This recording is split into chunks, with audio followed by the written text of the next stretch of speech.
3 décembre. Oui, cela fera maintenant une journée que Jack Porte-à-Porte n'avait jamais parlé dans tout son village. Alors que le 1er décembre, tout le monde le regardait mal parce qu'il faisait de même. Ici, la veille, il n'a juste tout simplement pas parlé. Maintenant, il s'y remet. Et il remarque justement que selon les personnes, il parle beaucoup ou non. Il remarque ainsi qu'il peut faire comprendre que c'était une boutade. Sur certaines personnes, ça marche, la plupart. D'autres sont quand même sceptiques. Mais il arrive plus ou moins quand même à récupérer sa popularité d'antan.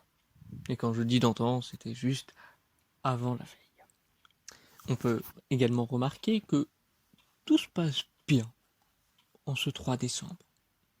Finalement, il avait toujours son petit stress quotidien, mais là, il était moins persistant que ces 2 derniers jours.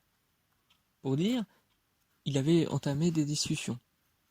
Mais jusqu'à un moment. Une discussion avec une personne, avec Tristan Shaftossan, pardon, Shaftosa. Oui, c'est un nom assez bizarre, mais en fait, c'est pour ceux qui demandent, en fait, il s'appelle Jean Tristan Chat. Voilà. Ne cherchez pas, c'est vraiment véridique. J'ai fait des recherches sur des wikis et tout. Oui, il aurait vraiment parlé à cette personne. Et cette personne avec qui il a discuté, sachez que ça aurait été très perturbant. Oui, oui, mais genre vraiment. Pour vous expliquer, en gros, les discussions qu'il a eues avec cette personne, ça semblait normal. Mais il disait beaucoup tu. Pas comme tu es, mais tu. Il parle de lui. Et justement, avec cette répétition volontaire et d'autres mots, ça en devenait justement morbide. Et il, il, il était. Et du coup, c'est à partir de là où il commençait à être paranoïaque. Il parlait à beaucoup de monde, mais il avait l'impression qu'il y avait des messages codés et tout que les gens faisaient pour lui dire on veut te buter. Et ça l'a pas du tout rassuré dans sa psychose qu'il a depuis quelque temps. Il ne sait, et du coup, il a déjà des idées pour les jours à venir, pour essayer de trier qui pourrait être safe, qui ne pourrait ne pas l'être. Mais aujourd'hui, ça s'était bien passé jusqu'à cette discussion avec Jean Tristan. Il sait pas vraiment comment réagir, pour être franc. Il est plus ouais, ouais. Mais ça ne l'empêchera pas de pouvoir discuter avec sa famille qui reprend plaisir de lui parler et lui demander ce qui n'allait pas hier, comme tout le village finalement. Mais il prévenait que c'était un petit coup stress et qu'il avait un problème et qu'il ne pouvait plus parler. Ça ne sortait juste pas.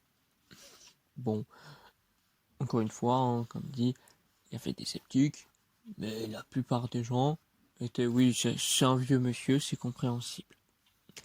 Mais là où ça a changé quand même du tout au tout, à part la discussion avec Jean Tristan, c'est le fait que il commençait à avoir un sentiment qu'il n'a jamais vraiment fait.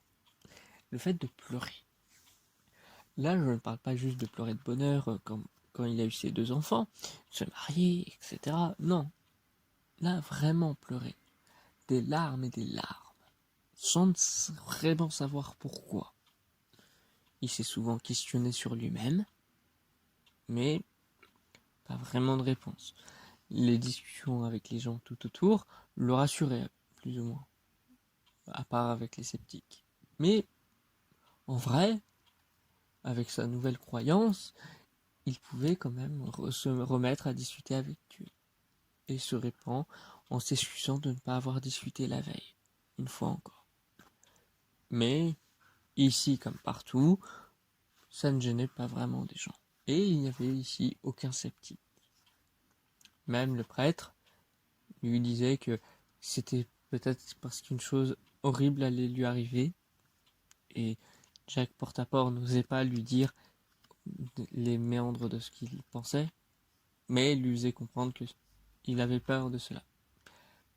Le prêtre, du coup, pensa évidemment que c'était juste pour sa vieillesse, par rapport à celle-ci. Rien de bien horrible comme un meurtre. Et il lui fit comprendre quand même qu'il ne pensait pas que ça allait être de cause naturelle. Même s'il se rappela juste après que même si c'était un meurtre, pour le prêtre, c'est une cause naturelle, des déviances humaines.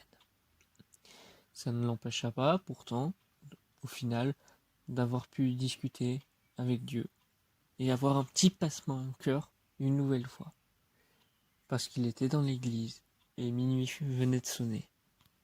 Nous étions enfin, du coup, le